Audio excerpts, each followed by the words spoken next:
வணக்கம். இது உங்கள் டாக் வித் முத்தலிஃப். நான் உங்கள் வீரமணி. இன்றைக்கு நம்ம விவாதிக்க இருக்கிற விஷயங்கள், முதல்வர் அவர்கள் ஒரு எச்சரிக்கை விடுத்திருக்கிறார். 60ல் பார்த்த திமுகவா மாறிடும். இன்றைக்கு பிஜேபியோட தேர்தல் அறிக்கை, விடுதலை சிறுத்தைகள் கட்சியிலும் தேர்தல் அறிக்கை விட்டுருக்காங்க.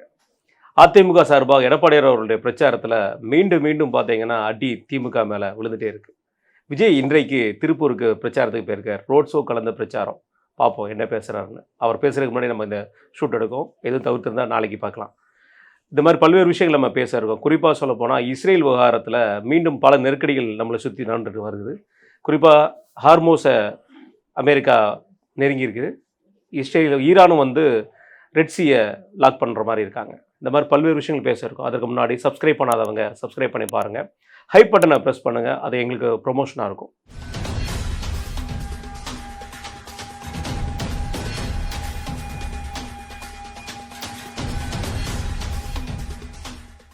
வணக்கம். வணக்கம். ஆனால் சங்கர் அவர்களுடைய தாயாரும் திருவள்ளூரோட தொகுதியோட நாடாளுமன்ற உறுப்பினர் திரு சசிகாந்தா செந்தில் அவர்களுடைய மாமியார் சங்கர் அவர்களுடைய தாயார் நேற்று காலமாயிருக்காங்க. நம்ம நிகழ்ச்சி முடிஞ்சதுக்கப்புறம் தான் அந்த விஷயமும் நமக்கு தெரியும். ஒரு மிகுந்த வருத்தத்துக்குரிய ஒரு விஷயம். நீங்கள் எப்படி பார்க்குறீங்க? நீங்கள் சொன்ன மாதிரி நிகழ்ச்சி முடிஞ்ச பிறகு தான், எங்கள் நிகழ்ச்சியும் முடிஞ்ச பிறகு தான் இந்த தகவல் வந்தது. உண்மையிலேயே ஒரு பெரிய அதிர்ச்சி. கொஞ்சம் 2-3 சந்தர்ப்பங்களை தான் நான் அவங்களோட பழகியிருக்கேன். அதுவே கேட்கும் பொழுது ரொம்ப அதிர்ச்சியாக, அதாவது எப்படி சொல்கிறதுன்னா, அவ்வளோ ஒரு சாஃப்ட்டு கேரக்டரு, அவ்வளோ ஒரு நல்ல ஒரு அந்யோன்யமான ஒரு கேரக்டர்னு சொல்லலாம். நாங்கள் அந்த மீடியா ஆரம்பித்த புதுசில் கொஞ்சம் பேசி, நானும் அதில் ஒரு இதுன்னு தெரிஞ்ச பொழுது ஒரு நாள் அலுவலகத்துக்கு வர்றாங்க. நான் போய் வணக்கம் அப்படின்றேன். ரொம்ப இதுவாக, உங்களுக்கு தெரியுமே நீங்கள் நல்லா பண்ணுறீங்க அப்படி இப்படின்னு ஒரு குதூகலத்தோட ஒரு சந்தோஷமாக பாராட்டினாங்க. அதே மாதிரி அவங்க நிகழ்ச்சியில் கலந்துக்கிட்டப்போ அதை நண்பர் ஃபோட்டோ எடுத்து அந்த ஃபோட்டோவை ஃப்ரேம் பண்ணி ரொம்ப அழகாக ஓவியம் மாதிரி வரைஞ்சி கொடுத்துருந்தாங்க. அதை அவங்க பெங்களூரில் இருந்தாங்க. அது கொடுத்தவருக்கு நன்றி சொல்லணும்னு சொல்லிட்டு சொல்லி, அதுக்கப்புறம் இங்கே அந்த நண்பர் வந்த பொழுது ஃபோன் போட்டு கொடுத்து, அம்மா அந்த மாதிரி வந்திருக்காப்புல நண்பர் அப்படின்னு சொல்லிட்டோன்னா, ரொம்ப இதுவாக, தம்பி ரொம்ப நன்றி, நல்லா இருந்துச்சு படம் அப்படின்ட்டு. இன்னும் வயசு அப்படின்னா நண்பர்கிட்ட கேட்டாங்க, உங்கள் பையன் வயசும் அப்படின்னா, ரொம்ப நன்றி தம்பி, என் மகன் மாதிரி நீங்கள் அப்படின்னு. அது மாதிரி ஒரு 2-3 சந்தர்ப்பத்தில் நான் பார்த்துருக்கேன். எல்லாருக்கிட்டையுமே ரொம்ப அன்பாக இருப்பாங்க. அந்த ஒரு லட்சுமிகரமான ஒரு இது அவங்க வாழ்க்கையில் எனக்கு தெரிஞ்சு கடினமான துன்பத்தை மட்டுமே அனுபவித்து வளர்ந்துருக்காங்க. ஒரு இறுதி காலமாவது ஒரு நல்ல நிலைமையில் இருப்பாங்க. ரொம்ப ஆக்டிவாக இருந்தாங்களே. அந்த கழிவுநீர் ஊட்டுறதுல கூட எனக்கு பயங்கர அதிர்ச்சி. எனக்கு என்னத்தை நம்ம வெளிப்படுத்துறதுன்ற மாதிரி, நான் ஒரு 20 பேர் சூழ்ந்துக்கிட்டு பண்ணும் பொழுது தான் பார்க்கும் பொழுது, நம்ம வீட்டில் நம்ம அம்மா பண்ண மாதிரி ஒரு அதிர்ச்சி. என்னடா இது அப்படின்னு. அவ்வளோ ஒரு தைரியமான ஒரு பிரேவ் லேடி. அது ரொம்ப ஆரோக்கியமாக இருந்தாங்க. அந்த திடீர் மரணம் உண்மையிலேயே ஏற்றுக்கொள்ள முடியாத ஒரு அதிர்ச்சிகரமாகவே இருந்தது அது முழுவதுமே. கண்டிப்பாக. ரைட். அவங்களுடைய ஆன்மா சாந்தி அடைய சிங்கிள் மதராக போராடி வந்திருக்காங்கன்றதை நம்ம பார்க்கணும். கண்டிப்பாக அவங்க ஆன்மா சாந்தி அடைய வேண்டும். ரைட்ண்ணே. இன்றைக்கி அம்பேத்கர் அவருடைய பிறந்த தினம்.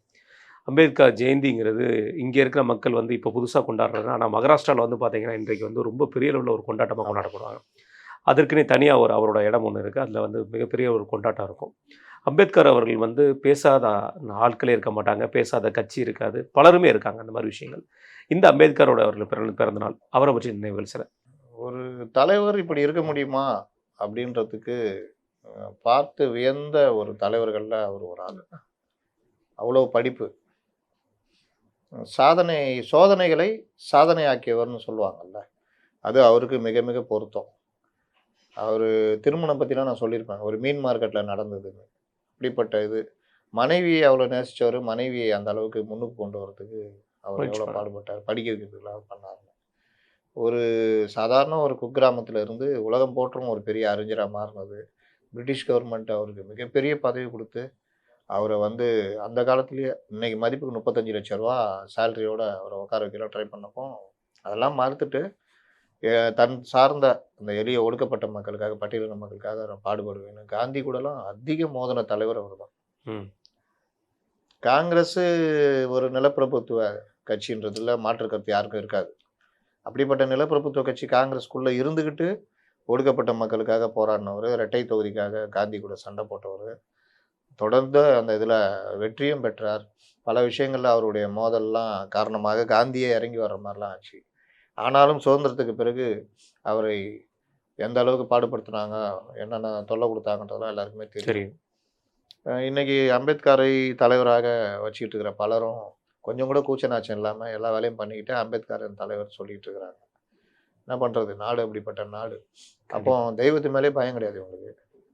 தெய்வ நம்பிக்கை அவ்வளோ பண்ணுவான், இல்லை அயோக்கியத்தனம் பண்ணுவான். சாமி சிலையை திருடுறான்ல, ஆமாம். அப்போ அவனுக்கு என்ன தெய்வ நம்பிக்கை இருக்குது?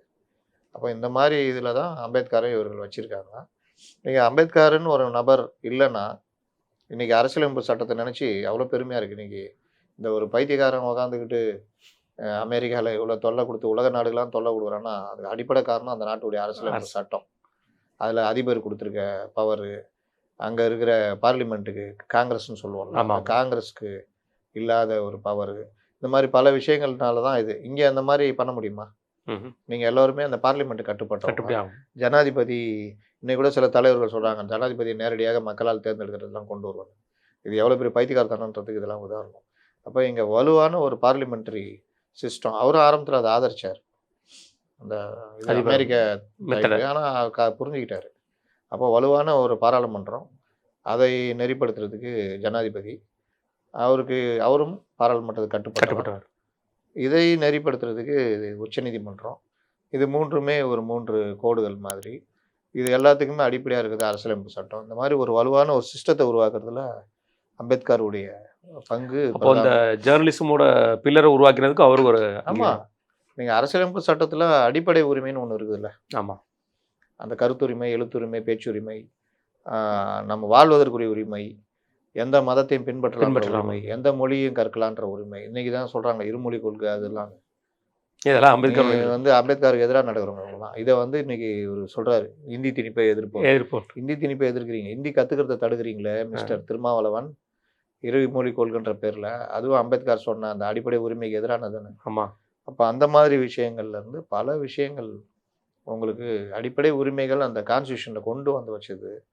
அதுக்கப்புறம் ஒரு சட்டத்தை எப்படி அது பொதுப்பட்டியல் கொண்டு வர்றது, கன்கரண்ட் லிஸ்ட்டில் இருக்கிறது, இந்த மாதிரி பல விஷயங்கள்.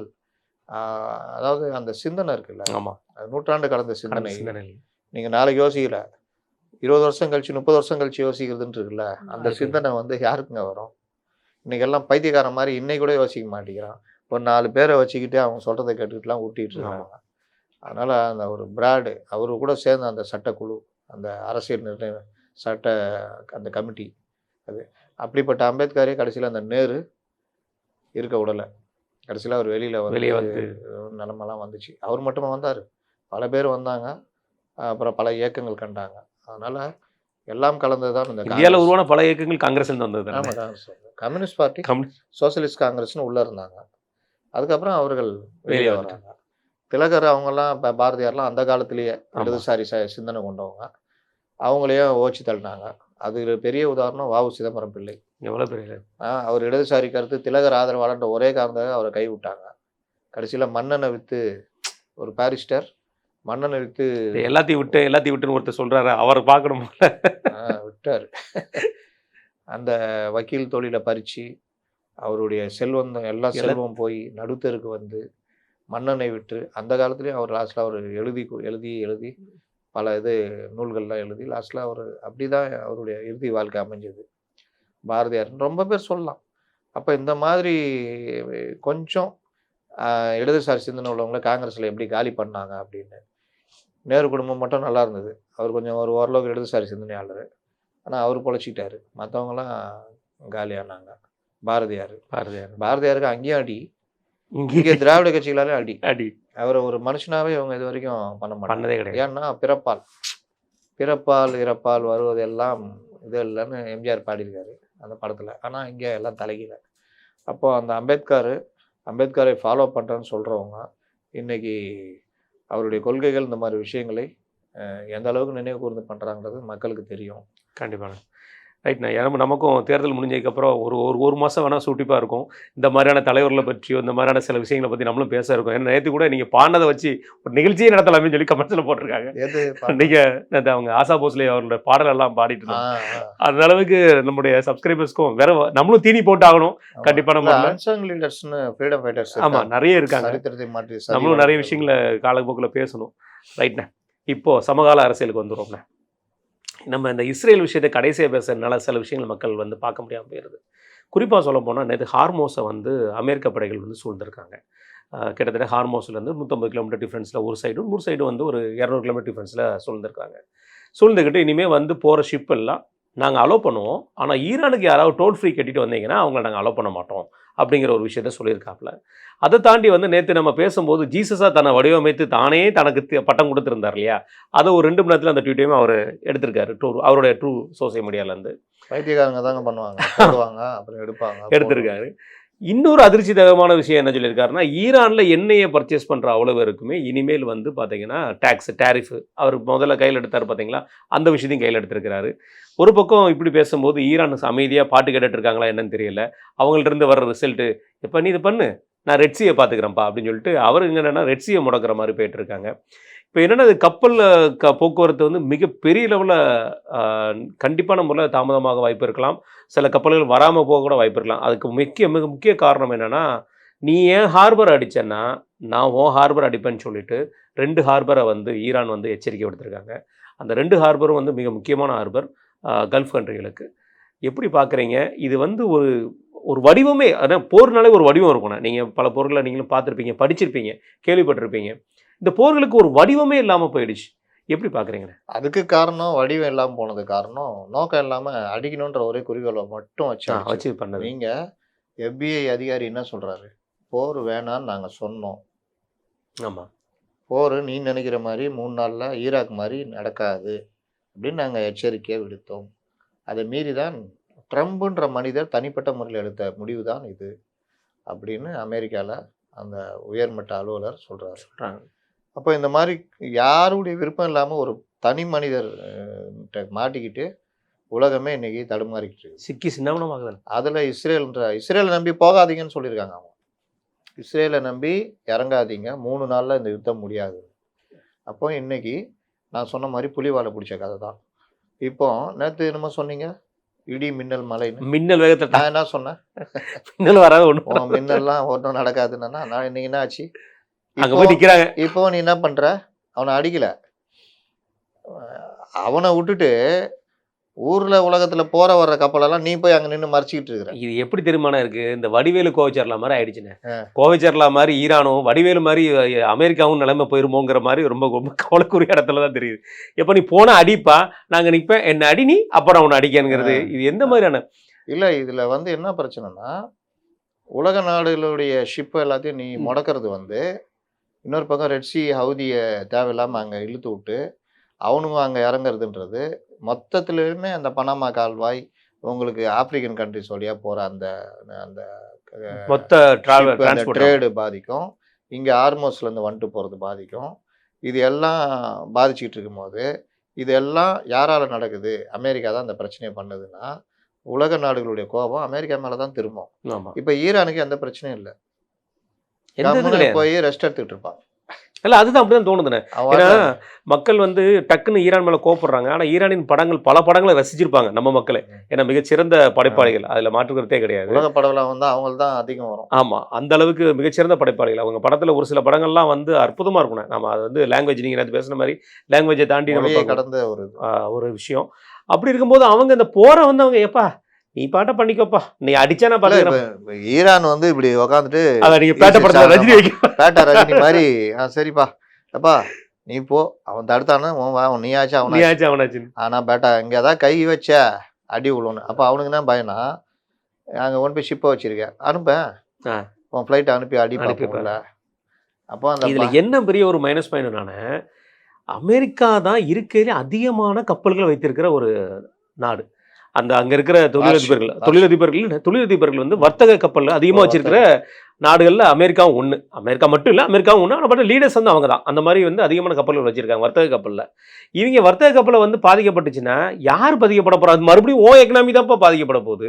இது பேசிக் கூட அவருக்கு புரியாம, அல்லது தான் எடுத்த முடிவுக்கு, அதாவது தான் பிடிச்ச மேலுக்கு 3 காலுங்கிற மாதிரி உட்கார்ந்துட்டு இருக்கிறாரு. என்ன பண்ணி முடிக்கணும்னு தெரியலங்க. ஆமா. அது கௌரவமா முடிக்கணும்னா பேச்சுவார்த்தைன்னாங்க. பேச்சுவார்த்தைன்னு வரும்பொழுது மறுபடியும் இஸ்ரேல் ஒரு பக்கம் வம்பிழுக்கிறது. 10 நிபந்தனை ஒத்துக்க மாட்டேன்றது. அவன் தான் பேச்சுவார்த்தை தான் வந்துட்டான். அவனுக்கும் பாதிப்பு இருக்குல்ல. ஆமா. அப்ப அவனும் இறங்கி வரானா, நீயும் கொஞ்சம் இறங்கி போனா தானே இல்ல, அவங்க கேட்கறதுல ஒரு விஷயம் நியாயம், இன்னொரு விஷயம் அநியாயங்கிற மாதிரி. ஒரு விஷயம் நியாயம் என்னன்னா, நான் என்னோட வங்கி கணக்கெல்லாம் நீ முடக்கி வச்சிருக்க, அதை ரிலீஸ் பண்ணி எனக்கு இது இப்ப தேவைப்படுன்னு சொல்ற விஷயம் மிகப்பெரிய ஒரு நியாயம். அநியாயமா பார்க்கப்படுறது என்னன்னா, நான் வந்து அந்த யுரேனியத்தை நான் அப்படியே வச்சிருப்பேன், அது என் கண்ட்ரோல்ல தான் இருக்கும் அப்படிங்கிற சொல்றது வந்து உலக நாடுகளுக்கு மத்தியில ஒரு அநியாயத்தமா பார்க்கணும், அச்சுறுத்தலா பார்க்கப்படுது. அவன் சொல்றாங்க யுரேனியத்தை செறிவூட்டல் பண்றதுலாம் அவ்வளவு சாதாரண விஷயம் இல்லைங்க. நீங்க அணு ஆயுதம் தயாரிக்கிறதுக்குலாம் அவ்வளவு சாதாரணமா பண்ண முடியாது. அவங்க கிட்ட அந்த சோர்ஸ் இல்லைங்கிற அவங்களே கிடையாதுங்க. இன்னொன்னு, நீ யூரோப் கண்ட்ரிஸ் இதை உள்ள இழுத்து விட்டு அதை கண்காணிக்கிற பொறுப்பு ஏதாவது ஒரு நாடு கொடு. ஆனால் நேற்று பார்த்தீங்களா கூத்த, இது வரைக்கும் 6வது முறையா சொல்லிட்டாரு, நேட்டோ நீ ஏன் கூட வரியா அவன் கூட போறியா வாடா அப்படின்ட்டு போறான். இனிமே நேட்டோ எதற்கு? இனிமே நான் உனக்கு பணம் கொடுக்க மாட்டேன். போடா, நீ என்னடா நிராகரிக்குது, நாங்க நிராகரிக்கிறோம் போடா. நேட்டோ போச்சு, பிரிக்ஸ் போச்சு. உன் கூட்டாளிங்களே உன் கூட வரல. ஏன்னா அவங்களுக்கு பாதிப்பு. இப்ப நேட்டோ இதெல்லாம் நான் திரும்ப திரும்ப சொல்றேங்க. ஒரு தனி மனிதருடைய ஆதிக்கம் அமெரிக்கா கேளுங்க, இந்த அமெரிக்கா காங்கிரஸை கேளுங்க, யாருக்காவது இதுல விருப்பம் இருக்காங்க? எவ்வளவு செலவுங்க. நீ கொண்டு போய் நிறுத்திருக்க 55,000 வீரர்கள்னா ஒரு நாள் செலவு வச்சு என்னாச்சு? குறைஞ்சது ஒரு 6-8 ஷிப் அங்கே நிற்கிதுன்னு நினைக்கிறேன். அதில் லிங்கனு, கென்னடி, இன்னொன்று ஏதோ வாஷிங்டன், ஏதோ ஒன்று, மொத்தம் 4-5 பெரிய ஷிப்பு. அந்த ஒரு லிங்கன்னா அந்த லிங்கன் கூட ஒரு அந்த என்ன சொல்லுவாங்க அது பேரு, அது நம்ம தமிழ் பரிமாணங்கள் சொல்லலாமா? இல்லை, ஏதோ ஒரு வெசல்னுவாங்க அந்த இது கூட இருக்கிறது. ஆமாம், அந்த இது அது 8ன்னா ஒரு இதுனா அது கூட ஒரு 4-5 இருக்கும். அந்த மாதிரி ஒவ்வொருத்தரும் இதுலேயே 5,000 பேர் இருக்கிறான்றாங்க. இப்போ நீ கொண்டு வந்து நிப்பாட்டினதெல்லாம் சேர்த்தா ஒரு 20,000-25,000 பேர் இருப்பாங்க. ஆமாம். அப்போ அவ்வளோ பேருக்கு டெய்லி செலவு யோசிங்க. யார் ஓட்டு பணம்? அமெரிக்கர்களுடைய வரி பணம். உன்னுடைய ஒரு ஆளுடைய திமுருவே இவ்வளோ வேலை பண்ணும். ஏன்னா கொரியாவில் 3 நாளைக்கு தான் பவர் இருக்குங்கிறாங்க. யூரோப்பில் முழுக்குமே வந்து இப்போவே ஏசியெல்லாம் குறைச்சிட்டோம், எங்ககிட்ட எதுவுமே இல்லை, ஹீட்டர் பயன்படுத்த முடியல, ஏசி பயன்படுத்த முடியல. ஏன்னா எனர்ஜி செக்டர்ஸில் அவங்கள்ட்ட எல்என்ஜி போகிறதுனால எனர்ஜி இல்லை. அதே மாதிரி தாய்லாந்தில் பயங்கர தட்டுப்பாடுகள் வந்துருச்சு. ஸ்ரீலங்காவில் தட்டுப்பாடுகளோட ஓவர்லோடு தாண்டி போயிடுச்சு. பாகிஸ்தான் அனுபவிச்சுட்டு இருக்காங்க. ஏதோ இந்தியர்கள் நம்ம வந்து இப்போ வரைக்கும் அந்த பெட்ரோல் விலை கூடாமல் இருக்கிறது, நம்ம சில விஷயங்களை தவிர்த்துட்டு இருக்கோம், ஓரளவுக்கு என்ஜாய் பண்ணிட்டு இருக்கோமே தவிர உலகம் முழுவதுமே இது வந்து பெரிய லெவலில் பாதிப்பு நடந்துட்டு இருக்கு. ஆனால் நம்ம ஆள் இப்போ வரைக்கும் எந்த முடிவும் எடுக்க மாட்டேங்கிறது. இன்னொரு விஷயம் என்னென்னா, இந்த அமெரிக்காவில் நம்ம இன்னும் பார்க்க போகிறது என்னென்னா, இந்த பஞ்சபூதங்களால் பாதிப்புங்கிறது எப்போவுமே இருக்குது.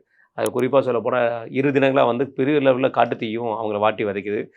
ஒரு பக்கம் ட்ரம்ப் அவர்களும் வாட்டி வதைக்கிறாங்க. அவங்களுடைய எக்கனாமிக்கும் வந்து நம்ம அமெரிக்கர்கள் மேலே நம்ம எந்த ஒரு இதுவும் கிடையாது, அவங்க பாதிக்கப்படுறது நம்மளுக்குமே ஒரு வருத்தமாக போயிட்டுருக்கு. அதுவே எப்படி கடந்து போப்போன்னு தெரியலண்ணே. ரைட்ண்ணே, நல்லது நடக்கட்டும்ண்ணே, நம்மளும் வேண்டுவோம். கண்டிப்பாக நம்ம நேர்லுமே வந்து நல்லது நடந்தே தீரும். கண்டிப்பாக. மற்ற நாடுலாம் பிடிச்சி. இன்னொரு விஷயம் தெரியுமாண்ணே, நம்ம பாட்டு இப்படி பேசிடுறோண்ணே, நம்ம ஒரு 7 மணிக்கு போடுறோம், அதுக்கு முன்னாடி இருந்தாலும் ஒரு 3 ட்வீட்டை போட்டு வச்சிடறான் பங்கு சந்தைக்கு ஏற்ற மாதிரி. அவன் போட்டு வச்சுட்டு நம்ம நாங்கள் பேசுனது வேறு, நீ சொன்னது அப்போ நாங்கள் பேசணுங்கிற மாதிரி. இப்போ இவனுக்காக நம்ம 1 மணி நேரத்துக்கு ஒரு ப்ரோக்ராம் நடத்தணும் போல இருக்கு. அந்த மாதிரி போயிட்டு இருக்கு. ஒரு நிலையற்ற ஒரு தலைவராக இருக்கார். கண்டிப்பாண்ணே. ரைட்ண்ணே, தமிழகத்துக்கு வந்துடுவோம்ண்ணே. இன்னைக்கு என்டிஏவோட பாஜக அவங்க வந்து சார்பாக வந்து ஒரு தேர்தல் அறிக்கையை ரிலீஸ் பண்ணியிருக்காங்கண்ணே. அதில் சில திட்டங்கள் சொல்லியிருக்காங்க. எனக்கு முதல்ல இந்த தேர்தல் அறிக்கையை எதுக்காக விட்டுருக்காங்க? தேர்தல் அறிக்கை எதுக்குன்னா, இந்த கட்சிக்கு ஒரு நிலைப்பாடு இருக்கு, அஜெண்டா, எங்களோட ஸ்ட்ராட்டஜிஸ்ங்கிற கான்செப்ட். அவங்க ஆட்சிக்கு வந்தால் அதை நிறைவேற்றருக்கு போராடுறோம். அதனால எங்களுக்கு இந்த நிலைப்பாடு இருக்கு. அது இடதுசாரிகள் பண்ணுவாங்க, அதை வெளியிட்டிருக்காங்க. அடுத்து பேசணும். அது இப்போ இதில் என்னென்ன ஒரு குறிப்பிட்டு சொல்ல போனால் வந்து இந்த போதை, அந்த விஷயத்தில் நம்ம பெரிதும் பாராட்டப்பட விஷயமா இருக்குது. ஏன்னா போதைப் பொருள் கடத்துறவங்களை வழக்கு மூலமாக அவங்க கடத்தல்காரர்கள் தெரிஞ்சு அவங்க மீது மரண தண்டனை விதிக்கப்படும் அப்படிங்கிற ஒரு விஷயத்துக்கு சொல்லப்பட்டிருக்கு. அதுபோல் மாதம் 2,000 ரூபா கொடுக்கப்படுங்கிற விஷயம் சொல்லப்பட்டிருக்கு. அப்புறம் மற்ற கல்வி கடன் சம்மந்தப்பட்ட விஷயங்கள்லாம் சில சொல்லியிருக்காங்க. எப்படி பார்க்குறீங்க? முதல் தலைமுறை பட்டதாரிகளுக்கு 10 லட்ச ரூபா அதெல்லாம் பெரிய அளவில் யூஸ் ஆகும். ஆனால் அது முதல் தலைமுறை பட்டதாரிகள் எண்ணிக்கையும் அதுக்கேற்ற மாதிரி பார்த்துக்கணும். அந்த மாதிரி சில விஷயங்கள்லாம் நல்ல ஒரு இதை கொடுத்துருக்காங்க. இல்லை பாஜகவோட விஷன் எப்போவுமே பார்த்தா தெரியுதுண்ணே. இப்போ சமீபத்தில் எல்லாமே கொஞ்சம் ஒரு லாங் விஷனாகவே பார்க்கப்படுது. இந்த தேர்தல் அறிக்கையுமே ஓரளவுக்கு அவங்க கொடுத்துருக்கிறது, அவங்க எப்படி கொடுத்துருக்காங்க, விமர்சனம் 1000 இருந்தாலும், ஏன்னா இன்னைக்கு ஃபுல்லாக வந்து டிபேட்டில் அதான் விமர்சனமாக இருக்கும் போது எதுவுமே எடுத்துக்க மாட்டாங்க நம்ம ஆளுங்க. விமர்சனமாக அதான் வச்சு பண்ணுவாங்க. அவங்களுடைய இந்த யங்ஸ்டர்ஸ் மூவ் அப்படிங்கிற ஒரு விஷயத்த பாஜக எடுத்துக்கிற விதம்னு இந்தியாவில் குறிப்பாக சொல்ல போனால் நம்ம பல மாநிலங்களில் பார்த்துருக்கோம். அந்த யங்ஸ்டர்ஸ் மூவ் எப்படி பார்க்குறீங்க? ஏங்க இளைஞர்கள் தானேங்க வருங்காலம். அப்போ அவர்களை நோக்கி நான் வழி நடத்துனீங்கன்னா அவங்க வந்து இந்தியாவை நாளைக்கு வழி நடத்தும். ஏன்னா ஸ்டார்ட் அப்லேருந்து மிகப்பெரிய விஷயங்கள் நிறைய பண்ணியிருக்கிறாங்க. இன்னொன்று, உலகத்திலேயே அதிக இளைஞர்கள் கொண்ட நாடு நம்ம நாடு. நம்ம இந்திய நாடு. அப்போ அந்த இளைஞர் சக்தியை போயிட்டு நீங்கள் வீணடிக்காமல் அதை எவ்வளோக்கு எவ்வளோ பயன்படுத்துறீங்களோ அவ்வளோக்கு எவ்வளோ நாட்டுக்கான ஒரு பெரிய சொத்தாக அவங்க மாறுவாங்க. அது அடுத்தடுத்து போகும். இன்றைக்கி 2 நாடுகள் தான் அதை பெருசாக பயன்படுத்துகிறாங்க, சைனாவும் இந்தியாவும். அதனால் அது வந்து அதோட விளைவு தான் நம்ம வந்து ஒரு காலத்தில் வேலையில்லா திண்டாட்டம் அப்படின்றப்ப இளைஞர்கள் பெரிய அளவு பாதிக்கப்பட்டாங்க. அதற்கு பிறகு குளோபலைசேஷன், அதுக்கு பிறகு இளைஞர் சக்தின்றது பல்வேறு வகையில் பயன்படுத்தப்படுது. மற்ற நாடுகளுக்கு நம்முடைய சக்தி போகுது. இப்போ அமெரிக்காலாம் பெரும்பாலும் நம்மளை நம்பி தான் இருக்கான் அந்த இதெல்லாம். ஆனாலும் அது வந்து ஒரு வகையில் நம்ம நாட்டுக்கு பயன்படுதுன்னு வச்சுக்கிங்களேன். அந்நிய செலவாணி கொண்டு வருது மற்ற இது. அப்போ இங்கேயே ஸ்டார்ட் அப்பு மற்ற விஷயங்கள், விவசாய பூமிங்க இது. விவசாயம் கால்நடை சம்மந்தமான பூமி இது. ஒரு சீமான் சொல்கிறத நம்ம கிண்டல் அடிக்கிறாங்க. ஆக்சுவலாக அதை நவீனப்படுத்துறதுன்றது தான் ரொம்ப முக்கியம். ஆமாம். நீங்கள் மாடு மேய்க்கிறது நம்ம ஊரில் கேவலமான ஒரு விஷயமா பார்க்குறாங்க. இதே டெக்சாஸில் அதை ரொம்ப டீசெண்டாக பண்ணுறானுங்க. ஏன்னா நியூசிலாண்டில், ஆஸ்திரேலியாவில் அது பெரிய வருமானம். மாடு தான் பெரிய வருமானம். நீங்கள் அது வந்து பார்த்தீங்கன்னா பண்ணை வச்சுருப்பான், அவன் கார் வச்சுருப்பான், நவீனமாக இருப்பான், அதுங்களை வந்து பராமரிக்கிறது நவீனமாக இருக்கும். எல்லாருமே அது ஒரு பெரிய ஒரு சாதாரண ஒரு மரமாக நியூசிலாண்டு மற்ற யூரோப் கண்ட்ரீஸ்லலாம். ஆனால் இங்கே நம்ம ஊரில் மாடு மேய்க்கிறதுன்றது ஒரு இது. ஆடு அதே மாதிரி பால் பொருட்கள், ஆடு தானே மிகப்பெரிய வருமானம். அது வளர்க்குறவங்களுக்கு தெரியும். பண்ணி அது ஒரு பெரிய. அதே மாதிரி மாடு வந்து நீங்கள் பால் பொருட்கள் விஷயங்களுக்கு அது எல்லாமே நீங்கள் இறங்குனீங்கன்னா வேற லெவலு. நம்ம இதெல்லாம் பேசுனது எடப்பாடிகளும் கேட்டுச்சு. ஆமாம். அவரும் நான் வந்து எனக்கு தெரிஞ்சு மாற்று பொருளாதாரம் நீங்கள் இதில் தான் தேடணுன்றேன். கண்டிப்பாக. ஆவினை பெரிதாக்கி மாற்று பொருளாதாரம் தேடினா டாஸ்மாக்கு தேவையே இல்லைன்றது தான் என்னுடைய இது. அப்போ அந்த மாதிரி போகிற ஒரு இதை நோக்கி தான் பாஜகவும் நகருது. நீங்கள் பாஜக ஆள்ற மாநிலங்கள்லாம் பால் உற்பத்தி பாருங்கள், எல்லாத்துலேயும் டாப் வருவாங்க. நம்பர் 1 இந்தியாவில் ஊபி தான். காட்டன்லேயும் அவங்க தான் நம்பர் 1 இருக்காங்க. அவங்க எந்த மாநிலத்தில் ஆட்சியில் இருக்காங்களோ விவசாயம் வந்து மிகப்பெரிய அளவில் பேசப்படுவாங்க. அதுக்கு குறிப்பாக சொல்ல போனால் சார்ந்த பயிர் விவசாயம் இருக்குது, மற்ற பயிர்கள் பணப்பயிர்கள்னு சொல்லுவோம். அந்த மாதிரி வகையிலையும் இதாக இருக்கிறாங்க. பிரதமர் அதில் அதிகமாக கவனம் செலுத்துறாரு. அந்த டீம், பிரதமர் கூட இருக்கிற அந்த டீம் வந்து சமீபத்தில் கோவை வந்திருந்தப்போ கூட அவர் அதிகமாக அதில் தான் கவனம் செலுத்தினார். ஒரு இது என் நண்பர் நேரடியாக பார்த்து சொன்னது, மிக பெரிய பெரிய கல்லூரி நிறுவனங்கள், பல்கலைக்கழகங்கள் அவங்கெல்லாம் ஸ்டால் போட்டிருக்காங்க. அந்த நிறுவனத்துடைய பெரிய பெரிய ஆட்கள்லாம் வந்து நிற்கிறாங்களாம். இவர் பேக்கில் கை கட்டு இப்படி 2 பார்வை பார்த்து அப்படி ஒரு இது பார்த்தீங்கன்னா, ஒரு சாதாரண விவசாயி புதுசாக ஏதோ விதை கண்டுபிடிச்சதுன்னு அங்கே போய் ரொம்ப நேரம் நின்று பேசினுக்கிறாராம். அப்புறம் யங்ஸ்டர்ஸ் நிற்கிற இடத்துல ரொம்ப நிற்கிறாங்க. இந்த மாதிரி விஷயங்கள்லாம் அவர் எப்படி கவனம் செலுத்துறது? கொஞ்சம் பெரிய ஆள் இது பண்ணிட்டு பேசுகிறாங்கன்னா அவங்களுக்கு ஒரு தலையசைப்பு தான். ஆனால் அங்கே அவ்வளோ நேரம் ஸ்பெண்ட் பண்ணார். அவருடைய பேச்சிலையும் இந்த ஒரே இதில் வந்து 4-5 பயிர்கள் அந்த தன்மை இருக்குல்ல, இப்போ கேரளாவில் பண்ணுறாங்க. அந்த மாதிரி விஷயங்களை ஊக்குவிக்கணுன்றதெல்லாம் பேசுகிறாங்க. அப்போ இது எல்லாவற்றிலும் நம்ம அக்கறை செலுத்தணும். இன்றைக்கி நான் பொதுவாக பார்த்தது, இடதுசாரிகள் வந்து அடிக்கடி திட்டு வாங்குவாங்க. யதார்த்தவாதி வெகுஜன விரோதின்னுவாங்க. ஏன்னா நியாயம் எதுவாக சொல்லுவாங்க. அப்போ வந்து அவங்கள வந்து திட்டுவாங்க. அந்த மொழி பிரச்சனை இல்லை, 60களில் இது வருன்றார்ல, அந்த 60களில் இடதுசாரிகளுடைய நிலைப்பாடு வேறையாக இருந்தது. அப்போ இவர்கள் இடதுசாரியை ஓரம் கட்டுறதுக்கு ஈஸியாக இருந்தது. அப்போது இதுன்னா இப்படி தான் அப்படின்றப்போ அது எந்த கவர்மெண்ட் ஆண்டாலும் நல்ல விஷயம்னா நல்ல விஷயம்னு பண்ணுறதுக்கு துணை நிற்கிற ஒரு ஏற்பாடு இருந்தது, ஒரு காலத்தில் இருந்தது. இப்போ அது கேள்விக்குறி. இப்போ நேற்று நான் பார்க்குறேன், அந்த கொள்முதல் ஊக்கத்தொகை விவகாரத்தில் நிர்மலா சீதாராமன் விவகாரம் இதில் இவர் தான் வளரிக்கிட்டு இருக்காருன்னு பார்த்தா இடதுசாரிகள் கூட சேர்ந்து வளர்றாங்க. இவர்களை எதில் கொண்டு போய் சேர்க்கிறது? இதில் ஒன்று நான் டேஞ்சரான ஒரு விஷயம் சொல்லிட்டா, எல்லா ஐடி விங்கையும் திமுக ஐடி விங் இணைச்சி வேலை வாங்குது வார் ரூமில். அது யார் போய் பார்க்குறான்னு பார்த்தீங்கன்னா நீங்களும் பார்த்துருப்பீங்க, அந்த வார் ரூம் சீட் அடிச்சது யாருன்னு. அப்போ நீ எப்படி அவன் சிந்தனைக்குள்ளே போவ? அப்போ எப்படிப்பட்ட அந்த கட்சி திமுக கட்சி எதுவுமே இல்லைன்னு ஆயிடுச்சு, அவ்வளோதானே. அப்போ அந்த ஐடி விங்கை சேர்ந்தவர்கள் இவரை விமர்சித்து சிஎம் பேசுனதை போட்டு விமர்சனம் பண்ணி சிஎம்க்கு ஆதரவாக போடுறாங்க. இது எங்கே ஊக்கத்தொகையும் அந்த ஆதார விலையும் விலை. ஒன்றுன்ற மாதிரி யோசிக்கிறாங்க. ஊக்கத்தொகையை தான் நிறுத்த சொல்கிறாரு.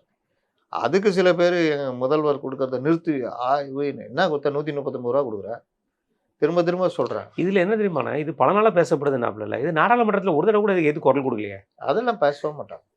எதை பேசுவாங்க? மேகதாட்டு அணை பற்றி நாடாளுமன்றத்தில் பேசுகிறாங்களா? அதை பத்தி பேசுறது இல்லை. இங்கே எஸ்ஏஆர் பற்றி முழங்கினாங்களா? அங்கே போயிட்டு வாங்கி கட்டிட்டு வந்தாங்க. இது என்ன தெரியுமாண்ணா, எஸ்ஏஆர் வரும்போது, பீகார்ல பிரச்சனை வரும்போது இந்தியாவுக்கே எஸ்ஏஆரை வந்து விளக்கம் கொடுக்கறதுக்கு முதல்வர் தான்ப்பா, வேற ஆளே இல்லப்பா, ஆளு இவர் தான்ப்பா அடிச்சு தராங்க. ஏசுநாதருக்கு ஈக்குவலாக ஒருத்தர் போடுறாருங்க.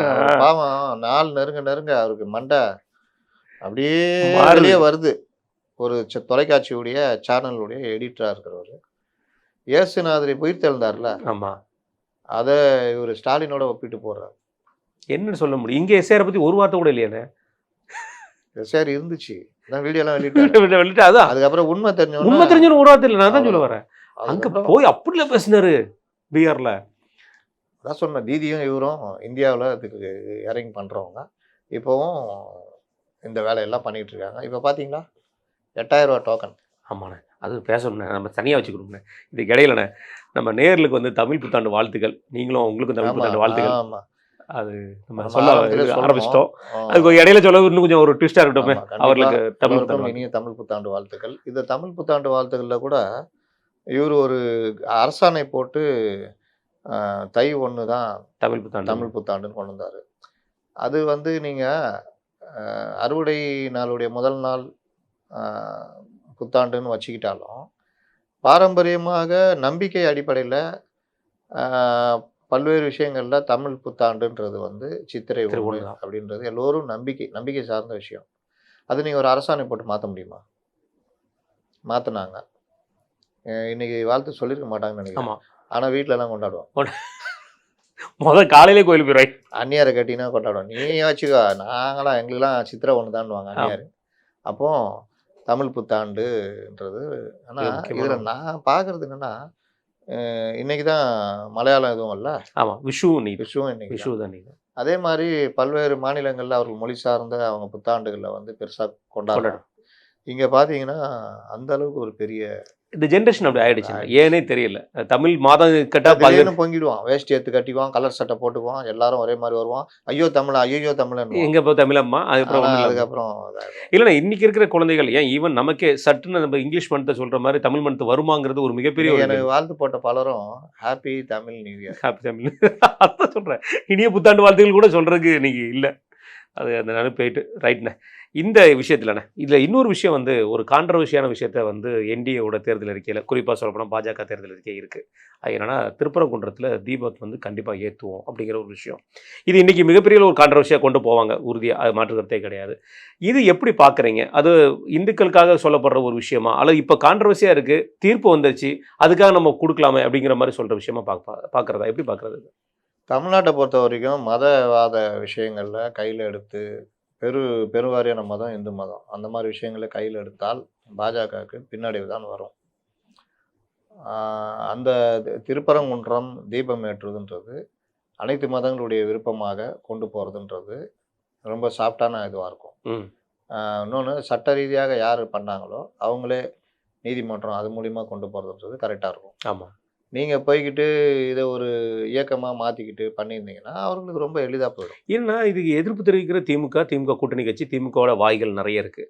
ஆனால் ஒருத்தர் கூட திருப்பரங்குன்றத்தில் கடைசி வரைக்கும் தீபம் ஏற்ற விட மாட்டோமையான்னு சொல்லி தேர்தல் அறிக்கை கொடுக்கலையே. அது எப்படி கொடுப்பாங்க? இவங்க கொடுக்குற தேர்தல் அறிக்கை அவங்க எப்படி கொண்டு வராங்கன்னு நல்லா புரிஞ்சுங்க.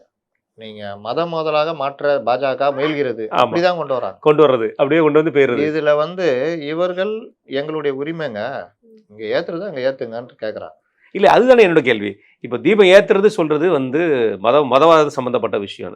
தீபம் ஏற்றுறதை தடுக்கிறத எப்படி சொல்லி கொண்டு வந்து முடிப்பாங்க? அது சட்டத்தில் வந்து எப்படின்னா அரசியலாக மாற்றி சிறுபான்மை மக்களை பாதுகாக்கிறேன். தீபம் ஏற்றதை தடுத்தால் நான் இங்கே பாதுகாக்கிறேன். ஆனால் அந்த சிறுபான்மை மக்கள் கண்டுக்கவே இல்லை. அப்படியான வெளியிலேருந்து வேலை பார்த்துக்கிறாங்க. என்ன நீ யாரை தடுக்கிற அப்படின்னு. அது என்ன கொடுமான அந்த அவுள் திரிப்பாங்க, அந்த திருக்கார்த்திகை அன்னைக்கு அவுள் திருச்சி கொண்டு வரும்.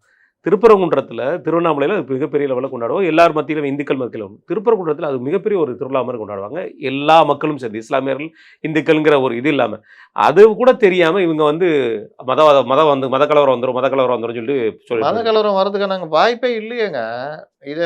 இதை தான் பாஜக பேசணும். அண்ணாமலை பேசுறாரு பாருங்க. அதுதான் அங்கே இருக்கிற பார்த்தீங்கன்னா அங்கே இருக்கிற இஸ்லாமிய சகோதரர்கள் யாரும் வந்து இதுக்கு எதிர்ப்பு தெரிவிக்கலன்னா, அதே மாதிரி பாருங்கன்னா இந்து சகோதரர்களும் எங்களுடைய தீபத்தை இந்த இடத்துல ஏற்றணும் தான் சொன்னாங்க. அந்த வகையில் இன்னொரு வகையிலும் அண்ணாமலையோட இது நல்லதுன்னு. அன்னைக்கு தீபம் ஏற்றுற நிகழ்வில் அவர் போய் கலந்துக்கல, எல்லாருமே போய் கலந்துக்கிட்டு நயனார் முனை கொண்டு போய் போனாரு. அதுல இவங்க அதுலலாம் ஃபெயிலியர் நாலேஜ் கிடையாது. நீங்க பக்தர்கள் போகலாம். ஆமா, நீங்க அங்க போயிட்டு இந்த அரசியல் பண்ணீங்கன்னா உங்களை விட்டு சிறுபான்மை மக்கள் விலகி நிற்பாங்க. சிறுபான்மை மக்களுடைய நம்பிக்கை பெற்றால் பாஜக அதுக்கப்புறம் அசைக்க முடியாத சக்தியா மாறிடும். ஆமா, அப்போ சிறுபான்மை மக்களுடைய நம்பிக்கை பெற வேலையை, நம்பிக்கை கூட வேணாம், உங்களை எதிரியாக பார்க்காம இருக்கிற வேலையை தடுக்கிற வேலையை அவங்க பண்ணிட்டு இருக்காங்க. உங்களை எதிரியாவே திரும்ப திரும்ப கொண்டு வந்து சித்தரிக்கிறாங்க. அங்கே கொண்டு போய் தலையை கொடுக்குறீங்க. அதுதான் பிரச்சனை. கண்டிப்பாக நான் திரும்ப ஒன்று சொல்லுவேன். அண்ணாமலை மத அரசியலை கையில் எடுக்கல, ஒரே ஒரு தடவை தவிர. அந்த லாவண்யா கேஸில் போயிட்டு சில பேருடைய இழுப்புக்கு போய் மாட்டினார். மற்றபடி அண்ணாமலை மத அரசியலை கையில் எடுத்ததே இல்லை, கிடையாது. பாஜக அந்த ரூட்டை எடுத்தாங்கன்னா உண்மையிலேயே நல்லா இதாகும். அதே மாதிரி நீங்கள் இன்னும் போக வேண்டிய தூரம்லாம் எவ்வளோ இருக்குது, பயிலரங்கம் மற்ற விஷயங்கள் எல்லாமே. இந்த தலைவரெல்லாம் வச்சுக்கலாம் நீங்கள் ஒன்றும் இது எல்லாத்தையும் கழிச்சு கேட்டு ஒரு புது சிந்தனை வரணும். இன்னொன்று, பாஜக எப்போல்லாம் நீங்கள் நல்லா தலை எடுக்குதோ அன்னைக்கு பல பேர் இதை பயன்படுத்திக்கிட்டு பணம் சம்பாதிக்கிறதுக்கு உள்ளே பூந்துடுறான், திருட்டு பயல்கள்லேருந்து எல்லாம். அப்போ அதையும் தடுத்து கரெக்ட் பண்ணிங்கன்னா நீங்கள் அகில இந்த லெவலில் இருக்கிற அளவுக்கு பண்ணலாம்.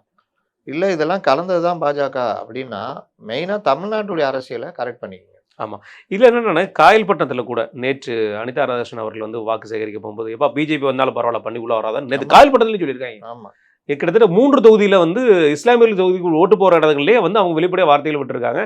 பிஜேபி வந்தால் கூட பரவாயில்ல, நாங்கள் உன்னை விட மாட்டோம்ங்கிற அளவுக்கு போயிருக்காங்க. ஈவன் சொல்ல போனால் திருச்செந்தூர் தொகுதிக்கு பிரச்சார கூட்டம் போட்டாங்க. கலைஞர் அவர்கள் இருக்கும்போதும் சரி, இப்போ ஸ்டாலின் அவர்கள் இல்லைன்னு சொல்லுவாங்க. கலைஞர் அவர்கள் பிரச்சாரம் போட்டால் திருச்செந்தூர் தொகுதியில் போட மாட்டார், காயல்பட்டினத்தில் போடுவார். காயல்பட்டினத்தில் வச்சு தான் அந்த போராட்டம், அந்த பிரச்சார கூட்டமே போடுவார். அந்த அளவுக்கு ஒரு கிட்டத்தட்ட ஒரு 95% வாக்கு அப்படியே போயிடும். அந்த இடங்கள்லேயே வந்து இன்னைக்கு அனிதா ராதாகிருஷ்ணன் அவர்களுக்கு மிகப்பெரிய ஒரு எதிர்ப்பு வந்திருக்கு. நாங்கள் பிஜேபி இவர்கள் எல்லோரும் பண்ணையார்களாக மாறிட்டாங்க. நீங்க அன்னைக்கு பாருங்க, அந்த மக்கள் அவ்வளோ இது பண்றாங்க. அந்த பெரிய கருப்பன் உட்கார்ந்து பேசுற விதம் பேசுனாரா, யாரையும் பார்க்கல. அவர் ஏதோ ராஜ பரம்பரை மாதிரி. இங்கே துரைமுருகன் பலரையும் நீங்க பார்த்தீங்கன்னா அந்த தோரணை, அந்த இது நீங்க பார்த்தாலே வெறுப்பு வரும். ஆமாம், இவங்களாம் யார் இவங்க? நீங்கள் இந்த மக்கள்ன்ற அதிகாரம்னு ஒன்றும் இல்லைன்னா நீங்களாம் யார்? எப்படி இவ்வளோ பணம் சேர்த்தீங்க? அந்த பணத்தை வச்சுக்கிட்டு இவ்வளோ அதிகாரம் ஆட்டம் போடுறீங்களன்ற அந்த இது இருக்கும். மற்ற கட்சியில் அது இருக்காதுங்க. அதுதான் இது. நீங்கள் அந்த மாதிரி இருந்தவங்க ஓரம் கட்டப்படுவாங்க அந்த கட்சியில், இல்லாட்டி ஒன்றும் இல்லாமல் போயிடுவாங்க. நீங்கள் எவ்வளோ பெரிய ஆள்லாம் பாருங்க. அதிமுகவில் நான் பார்க்குறேன், ராஜேந்திர பாலே கடாமுடான்னுவார். ஆனால் பெரும்பாலும் அந்த இது இருக்காது. செல்வராஜ் மாதிரிலாம் பார்த்தீங்கன்னா நீங்கள் ரொம்ப அப்புறம் நீங்கள் அவங்க நான் பார்த்தேன். ஜெயக்குமார், எஸ்பி வேலுமணி எல்லாம் எஸ்பி வேலுமணினா மினிஸ்டராக இருக்கும்போது நீங்கள் போனீங்கன்னா ஒரு விஷயம் சொன்னீங்கன்னா அங்கேயே வாங்கி படித்து பார்த்து அந்த அதிகாரியை கூப்பிட்டு இவங்களுக்கு என்ன பண்ணணும்னு சொல்லி அந்த இதெல்லாம் வந்து ஒரு நல்ல ஒரு அந்த மூமெண்ட் இதெல்லாம் இருக்கும். நீங்கள் இப்போ இங்கே இருக்கிற இந்த மினிஸ்டர் பாருங்கள், இந்த எம்ஆர்கே பன்னீர்செல்வம் ஆரம்பத்தில் எவ்வளோ சாஃப்டாக இருந்தார், இப்போலாம் பார்த்தா வேறு லெவல் இவங்களாம். நானே எடப்பாடியார் அவர்கள் வந்து ஒரு முறை வந்து நான் கோயம்புத்தூர் போயிட்டு இருக்கும்போது எடப்பாடியார் அவர்களுக்கு அந்த உளுந்தூர்பேட்டையில் திரும்பினோன்னா பார்த்தீங்கன்னா ஒரு லெஃப்ட் ஹேண்ட் சைடில் ஒரு ரெஸ்டாரண்ட் இருக்கும். எடப்பாடியார் அவர் வந்து சாப்பிட்டுட்டு இருந்தாங்க, எதிர்கட்சி தலைவர். இப்போ தான் ஒரு 1.5 வருஷத்துக்கு முன்னாடி. அப்போ மக்கள்லாம் சேர்ந்து அங்கே சாப்பிட்டுட்டு இருக்கவங்க மட்டுமே ஃபோட்டோ எடுக்கிற சொன்னது. குழந்தைகள் அவர் ஒவ்வொருத்தர்கிட்டையுமே குழந்தைகள்கிட்ட கூட டைம் ஸ்பெண்ட் பண்ணிட்டு அழகாக பக்கத்தில் எல்லாரையும் போய் சொல்லிட்டு பக்கத்தில் நின்று ஃபோட்டோ எடுத்து அவங்கள்ட்ட ஒவ்வொருத்தரையும் அவன் டைம் ஸ்பெண்ட் பண்ணது. சாப்பிட்றது கூட 20 நிமிஷம் சாப்பிட்டாரு. அது டைம் ஸ்பெண்ட் பண்ணது கிட்டத்தட்ட 1.5 மணி நேரம். அது இப்போ ரொம்ப பொறுமையாக அதை பார்க்கறதுக்கே நமக்கு தெரிஞ்சுது. ஆனால் இங்கே இவர்கிட்ட போனாலே போ அடிச்சு துண்டு வச்சு அடிக்கிறத நம்ம இங்கே பார்த்துட்டு இருக்கோம். இங்கே சொல்லிடணும் முன்னாடியே, அவங்க வருவாங்க கட்டி பிடிச்சி ஃபோட்டோ எடுக்கணும், செல்ஃபி எடுத்தா அடிச்சிடக்கூடாது அப்படின்னு சொல்லிட்டா செஞ்சிருவாப்புல. கட் ஆக்ஷன் வச்சுட்டு என்னம்மா கல்யாணம் ஆயிடுச்சா அப்படின்னா ஆகலைங்க, குழந்தை அந்த மாதிரி கதை. இவங்க தான் உங்கள் வீட்டுக்காரங்களா? ஆமாம். வாடகைலாம் ஒழுங்காக கொடுக்குறாராம்மா? இல்லைங்க எங்க இதுங்க அப்படி இருக்கு. அப்படியா? சரி சரி, அந்த மாதிரி ரைட். ஏதோ கேட்டார் பார்த்தீங்களா? சின்ன என்னன்னு கேட்டாரு பாத்தீங்களா? ஆமாடா, அதையும் சொல்றாங்க. இவங்க வந்து இந்த தொகுதி வேட்பாளர், இவங்க வந்து ஊராட்சி தலைவரா இருந்து சிமெண்ட் சொல்லு. சாலெல்லாம் போட்டு இதெல்லாம் எல்லாம் சொல்லிட்டு, சின்ன ஏமா சின்ன என்னம்மா அப்படின்னு. கேட்டா எல்லா தொகுதி வேட்பாளரும் நான் தான் நிப்பாட்டணும்னு வேற ஏங்க சொல்லுவாங்க. அந்த அம்மா கருப்பு சப்பு துண்டு போட்டுனுக்குது. அதையும் மீறி சின்னம் கேட்டிருக்காரு. சின்னம் கேட்டா. என்ன செய்யணும்? இப்ப நீங்க சொன்ன மாதிரி தான் எல்லா கட்சியும் ஒரே மாதிரி தான் ஆயிட்டாங்க கூட்டணி கட்சியில. அதனால ஆமா. இது அதனால குழப்பம் வரும். ஒருவேளை குழம்பிட்டு இருப்பாரு. குழப்பம் வந்துரும். இப்ப வேணா நம்ம மட்டும் போட்டிருக்காளுன்னு வந்திருக்கும். ரைட்ண்ணே. விசிகாவோட தேர்தல் அறிக்கைண்ணே. இது சீரியஸா நம்ம பேசணும். ஏன்னா வந்து இதுல ஒரு துளி கூட நம்மளோட ஏன்னா நகைச்சுவையை மறந்துற ஒரு விஷயத்தை கொடுத்துருக்காரு. ஆணவ கொலைக்கு சிறப்பு சட்டம், மது ஒழிப்பு, அப்புறம் வந்து சிறுபான்மையினருக்கு இடஒதுக்கீடை பற்றி பேசுவோம், தனியார் கம்பெனிகளுக்கு இடஒதுக்கீடு, இந்த மாதிரி தேர்தல் அறிக்கை கொடுத்துருக்காங்கண்ணே. இதையும் தாண்டின அந்த தேர்தல் அறிக்கை விடும்போது தந்தி டிவியில் அப்புறம் வந்து சில சேனல்கள்லாம் போட்டிருந்தது, சிறந்த நாளில் இறக்கிய திருமா, அம்பேத்கர் பிறந்த நாள் அன்றைக்கி இறக்கிய திருமா, பொங்கி எழுந்த திருமா அப்படிங்கிற மாதிரியான வசனங்கள்லாம் போட்டு தம்ப்ளைன் போட்டிருந்தாங்க. அண்ணனோட அம்பேத்கர் பிறந்த நாளில் திருமா செய்த தரமான சம்பவம் இது இருந்துச்சா? ஆமாம், அது இல்லை. அது அந்த தரம் இருந்தால் போட்டிருப்பாங்களா இருக்கும். அம்பேத்கர் பிறந்த நாளில் திருமா செய்த அந்த செயல் அதிர்ந்த தொண்டர்கள் அந்த மாதிரி தான் போடணும். அண்ணனோட இந்த தேர்தல் அறிக்கையை இது குழப்பம் இல்லாமல் விட்டுருக்காரான்னு தெரியல, நாளைக்கு எதுவும் மாற்று பேசுவாரான்னு தெரியல. ஏன்னா நேற்றுமே ஒரு தொண்டரை விளம்பர பலகையால் அடிச்சிருக்கேன், இறங்க அடி சொல்லி வண்டியில் இறங்குற அடிச்சிருக்காங்க. அவங்க ரொம்ப இதுவாக போயிட்டாங்க. என்ன பண்ணுறது? இப்போ நான் முதல்ல பாஜக சொன்ன மாதிரி தான் ஒவ்வொரு சிபிஎம்முக்கும் சரி, ஒவ்வொரு கட்சிக்குமே ஒரு நிலைப்பாடு இருக்கும், கொள்கை நிலைப்பாடு இருக்கும். நாங்கள் வந்தால் இதை செய்வோன்றது. அதை அடிப்படையில் தான் அவங்களும் வெளியிட்டாங்க, இவரும் வெளியிட்டிருக்காரு. என்ன ஒரு பரிதாபம்னா, இவர் மனசுக்குள்ளே வச்சு பூட்டிக்க வேண்டியதான். 5 வருஷம் கூட்டணி ஆட்சியில் தானே இருந்தீங்க, எதுக்கு அந்த கட்சிக்கு போய் தாங்கி பிடிச்சிங்கன்னு கேட்குறேன். தாங்கி பிடிச்சிங்கல்ல, குறைந்தபட்சம் ஆணவ கொலைக்கு எதிரான தனி சட்டத்தை உங்களால் கொண்டு வர முடியாதா? பண்ண முடியலல்ல. உங்களுடைய ஒத்த சிந்தனை உள்ளவங்க தானே அந்த இடதுசாரிகளும். அவங்கள கூட்டு சேர்த்துக்கிட்டே நீங்கள் இயங்கி இருந்தீங்கன்னா அவங்க பயந்துருப்பாங்க, வேற லெவலில் போயிருவாங்க. ஆனால் நீங்கள் என்ன பண்ணீங்க? உங்களுடைய தனி லாபத்துக்காகவே ஒவ்வொருத்தரும் தனித்தனியாக போய் அவங்கள பார்த்துக்கிறது, உங்கள் தேவைகள் நிறைவேற்றிக்கிறதுனா அவங்கள பொறுத்த வரைக்கும் உங்களை எப்படி பார்ப்பாங்க, எப்படி நடத்துவாங்க, வெளிப்படையாக நான் சொல்ல விரும்பலை. அப்போ நீங்கள் எப்படி போனீங்கன்றதெல்லாம் எல்லாருக்கும் தெரியும், கட்சிக்குள்ளே கேட்டாலும் சொல்லுவாங்க. இதுதான் வந்து இன்னைக்கு அவருக்கு பிரச்சனை. அதனால தான் அக்ரெசிவாக பண்ண முடியல. ஆனால் இன்னொரு பக்கம் வெளியில் வந்துட்டு இப்போ கட்சி இயங்கணும் அப்படின்றதுக்காக ஆணவ கொலைக்கு எதிரான தனி சட்டம், இந்த தனியார் இதில் இடஒதுக்கீடுலாம் உண்மையிலேயே தேவை. அதே மாதிரி 90% தமிழர்கள் இருக்கணும், இல்லாட்டி 75% தமிழ் தெரிஞ்சவர்களை ப்ரைவேட் இதுலேயும் வேலைக்கு வைக்கணும். இந்த மாதிரி விஷயங்கள்லாம் கொண்டு வந்தீங்கன்னா ஓகே. ஆனால் அதுக்கு முன்னாடி மினிஸ்டருக்கு கொண்டு வந்தாருன்னா பிரச்சனை. அவர் ஆட்சியிலும் பங்கு, அதிகாரத்திலும் பங்கும் கிடையாது, எதுலையுமே எதுவும் கிடையாது. ஆனால் இதை மட்டும் கேட்பேன்னு சொல்லி வச்சிருக்காங்க. அதனால பல விஷயங்கள் நல்ல. ஆனால் நீங்கள் சொன்ன மாதிரிண்ணா, ஒருவேளை நான் இப்படி சிந்திச்சு பார்த்தா, இப்போ என்டிஏ கூட்டணி அதிமுகவுடன் கூட்டணி அப்படிங்கிற ஒரு வார்த்தையை சொல்கிறோம். அதே மாதிரி மக்கள் கூட்டணிங்கிற ஒரு கட்சி, அப்படி அந்த கூட்டணி திமுகவுடன் கூட்டணி என்ன, திமுக இந்த அளவுக்கு தவறுகள் செய்திருப்பாங்க. அதை தான் சொல்கிறேன். ஆனால் இவர் என்னன்னா, இவருடைய ஆதாயத்துக்கு தனியாக போய் பேசிக்கிறது, அவங்க ஆதாயத்துக்கு பிரித்து விட்டாங்க. சிங்கம் பசுமாட்டை இரையாக்கிறதுக்கு எப்படி பிரிச்சு விட்டாங்க, அந்த மாதிரி எருதுகளை பிரித்து விட்டாங்க. இவங்களுடைய ஒற்றுமையுடைய பலம் எங்களுக்கு தெரியல. சுள்ளி குச்சி தனித்தனியாக இருக்குன்னா உடச்சி போட்டுறாங்க. ஒன்றா இருந்தீங்கன்னா உடைக்க முடியாதுல்ல. ஆமாம், நீங்கள் உங்களுக்கு தான் ட்ராப் தான் இவங்க தானே. உங்களுக்கு ஒரு ட்ரம் கார்டு வந்து தாவேக தான். அப்போ அதே விட்டீங்க, நீ பூட்டிட்டு இருந்தே மேலே இருந்து பிரித்து எடுத்துட்டாங்க, ஓட்ட பிரித்து இறங்கிட்டாங்க. அதனால் திருமாவளவனும் சரி இவங்களும் சரி சுயநல அரசியல்னால தான் வீழ்ந்தார்கள். அதை தாண்டி வருதுமே கிடையாது. முதல்வர் அவர்களுடைய பிரச்சாரம் நீங்கள் சொன்ன மாதிரி தானே, இந்த 8000 வச்சுட்டு என்ன பண்ணணும்னே தெரியலண்ணே. ஒரு பெரிய குழப்பத்தில் உட்காந்துருக்காங்க. எல்லா வீட்லேயும் டிஸ்கஷன் தான் போயிட்டு இருக்கேன். டார்ஜிலிங் போகலாமா, சிம்லா போகலாமா, ரொம்ப குழப்பத்தில் மக்கள், சுவிட்சர்லாந்து போகலாமா. இல்லைண்ணா, ஒருவேளை மக்கள் இவ்வளோ குழப்பத்தில் மாற்றி ஓட்டு போயிட்டாங்கன்னா, எதுக்குமே யூஸ் இல்லை, பார்த்து 8000 சொல்லி மாற்றி ஓட்டு போயிட்டு அனுப்பிச்சிருது. ரொம்ப அதாவது டோக்கன், இந்த செந்தில்குமார்லாம் டைரெக்டாக டோக்கனை கொடுத்துருக்காங்க. பல இடங்களில் இந்த வேலை பண்ணுறாங்க. இந்த மார்ச் 9 தானே இது பெண்கள் தினம், 8 மார்ச் 8 நேற்று கொண்டாடிக்கிறாங்க ஒரு ஸ்கூலில். எப்படிண்ணா அது? அப்புறம் தகவல்லாம் வந்து இங்கே திருவிக நகரில் சரி பொற்கொடி ஆரம்பிச்சிட்டாங்க. ஓ, பெண்களை கவர் பண்ணோம்ல, அவங்க பொற்கொடிக்கு போயிடுச்சுன்னா ஓட்டு, அதுக்காக உடனே உள்ளே பூந்து போலீஸு கெஞ்சுது, இவர்கள் ஏறிக்கிட்டு இங்கே ப்ரைவேட் இதுக்குள்ளே எப்படி வரலாம் நீங்கள், அவங்க என்ன திமுக இதுவா இது, சரி தேர்தல் நேரத்தில் இங்கே எதுக்குள்ளே வந்து கூட்டம் கொண்டாட போடுறீங்க, எல்லா பெண்களையும் வெளியேற்றிட்டாங்க, யார் கூப்பிட்டானோ இவங்க தான் கூப்பிட்டாங்கன்னு பகிரங்கமாக பொருட்கள் கொடுக்குறத காட்சியாக இதில் வருது, சமூக வலைதளங்களில் பட்டி அங்கே ஆரம்பிச்சிட்டாப்புல. ஆமாம், இன்னைக்கு அம்மன் அர்ஜுன் போய் புகார் கொடுத்துருக்காரு. புகார் கொடுத்துருக்காப்புல. எங்கே போனாலும் செந்தில் பாலாஜிக்கு பட்டி. அதுதான் அந்த மக்களை மாக்களாக நினைக்கிற கேரளாவில் ஏதோ கோவம் இருக்கும் போல இருக்குண்ணே. அந்த வார்த்தைக்கு ஏதோ கோவம் வந்திருக்கு போல இருக்கு அண்ணனுக்கு. அதான் பட்டி பட்டியே தமிழ்நாட்டில் வைக்காருன்னு நினைக்கிறேன். பட்டியெல்லாம் மாடு தான் அடைப்பாங்க, இவங்க மாக்களை மக்கள் அடைக்கிறாங்க. அடைக்கிறாங்க. அதுதான் விஷயம். கண்டிப்பான அதிமுகவுடைய பிரச்சாரம்ண்ணே விறுவிறுப்பாக போயிட்டு இருக்க பிரச்சாரங்கள். ஒரு பக்கம் பார்த்தீங்கன்னா எடப்பாடியார் அவர்கள் வந்து இந்த தனிநபர் விமர்சனம் இவர் மேலே வச்சு இந்த விமர்சனத்துக்கு பதில் கொடுத்துட்டே இருந்தார்.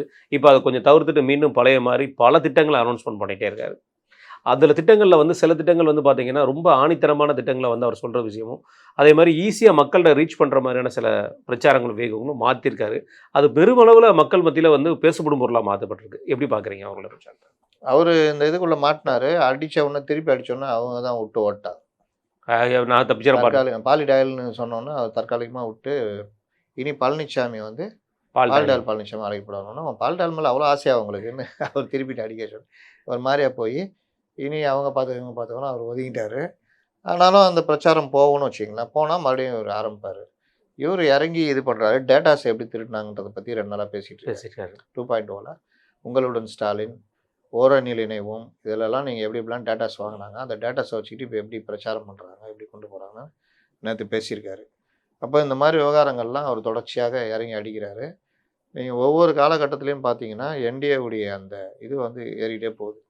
நேற்று கூட நான் பேசியிருந்தேன், பாஜகவுடைய செயல்பாடுகள்ன்றது டெல்லியிலையும் சரி இங்கேயும் சரி திமுகவுக்கு பல வகையில் உதவுற மாதிரி தான் இருக்குது. பெருசாக எந்த வித இதுவும் பலரும் எதிர்பார்த்த எதுவுமே நடக்கலை. ஆமாம், நேற்று புது ஏஜென்ட் மீட்டிங்கில் பிரைம் மினிஸ்டர் சொல்லியிருக்காரு, திமுக அமைச்சர்கள் மீது நடவடிக்கை எடுக்கப்படும், என்டிஏ கூட்டணியாச்சும் அமைஞ்சாங்கிற மாதிரி வார்த்தை சொல்லியிருக்காரு.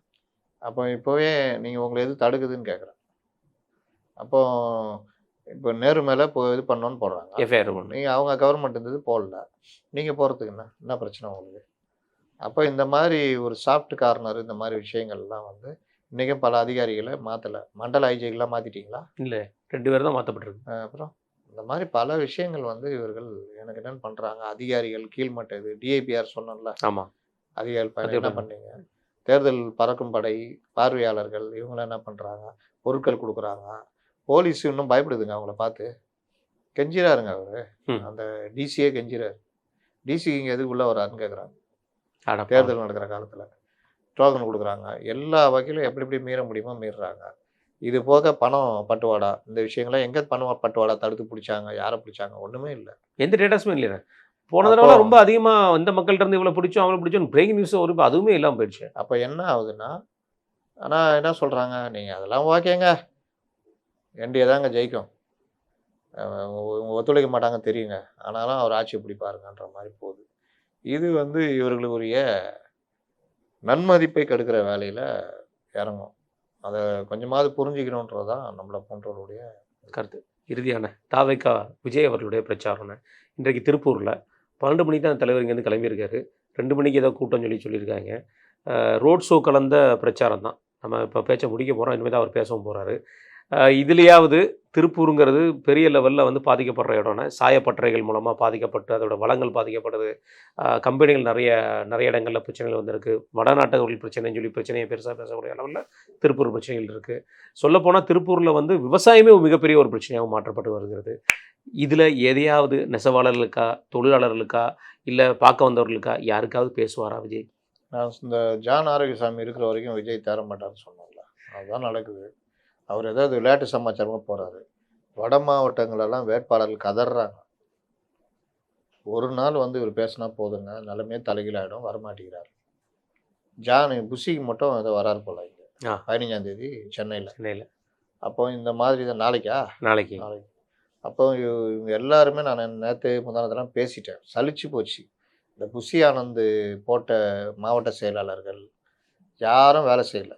கொடுமை என்ன தெரியுமான, பல மாவட்டத்தில் உள்ள மாவட்ட செயலாளர்கள் அவங்க வேட்பாளருக்கு பிரச்சாரம் பண்ணாமல் இங்கே வந்தாச்சான் புஷி அவருக்கு பிரச்சாரம் பண்ணுறதுக்கு. ஆதவ அர்ஜுனா அதிகமான ஆட்கள் விஓசின்னு உருட்டினது எல்லாம் பொய்ன்னு ஆயிடுச்சு.